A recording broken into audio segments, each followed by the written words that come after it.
Hello friends, நான் உங்கள் GGS. நான் ஒரு எஜுகேஷனிஸ்ட். நான் நிறைய வீடியோக்கள் போட்டிருக்கேன் கல்வி சம்பந்தமாக. ஒரு சமயம் நான் சென்னையில் உள்ள பன்னாட்டு பள்ளி, அதாவது இன்டர்நேஷ்னல் ஸ்கூல், அதில் நிறைய நாடுகளில் இருந்து இலங்கை, தாய்லாந்து, கொரியா, சிங்கப்பூர், மலேசியா, அது மாதிரி நிறைய நாடுகளிலிருந்து குழந்தைகள் படிக்கிறாங்க.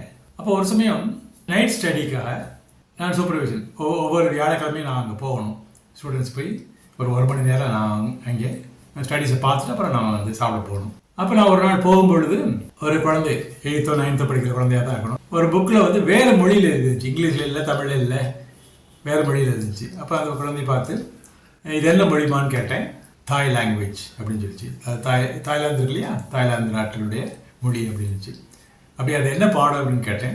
பயாலஜி புக், பயாலஜி அப்படின்னு சொல்லிச்சு.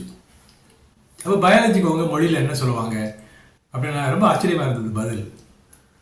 சீவ வித்யா, சீவ வித்யா.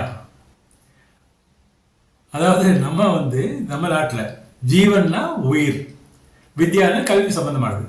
இது உயிரியல் நம்ம சொல்கிற தமிழில், பயாலஜின்னு இங்கிலீஷில் சொல்கிறாங்க. அவங்க நாட்டில் சீவ வித்யா, ஜீவ இல்லை, சீவ வித்யா. அப்போ அந்த குழந்தைய பார்த்து உன் பேர் என்னம்மான்னு கேட்டேன். அந்த குழந்தை சொன்னது சனிப்பா. சனிப்பாவா அப்படின்னா என்ன அர்த்தம்னு கேட்டேன். சம்திங் ரிலேட்டட் டு சாட்டன், அதாவது சனி பகவானுடைய தொடர்புடையது சம்திங். இந்த நேம் வந்து சனி பகவான் சம்மந்தப்பட்டது, சனிப்பா. அது சனி பகவான்கிறத சனிப்பான்னு வச்சுருக்காங்க. அப்போ நிறைய பேர்கள் இருக்குது. அதில் ரொம்ப ஆச்சரியமாக இருந்தது. அப்புறம் ஒரு சமயம் நம்ம பழைய உலகம் சுற்றிய ஒரு எழுத்தாளர் இதய மணியன் அவர்கள் ஒரு கட்டுரையில் எழுதியிருந்தார். இந்த கொரியாவிலையும் ஃபாதர் மதரை வந்து அம்மா அப்பா தான் கூப்பிடுவாங்க அப்படின்னு சொல்லி. அப்போ நம்மளால எனக்கு ஒரு ஆசை கேட்கணும், கொரிய மாணவர்கள்ட்ட கேட்கணும். அங்கே கொரிய மாணவர்கள் படித்தாங்க, சவுத் கொரியாவிலேருந்து.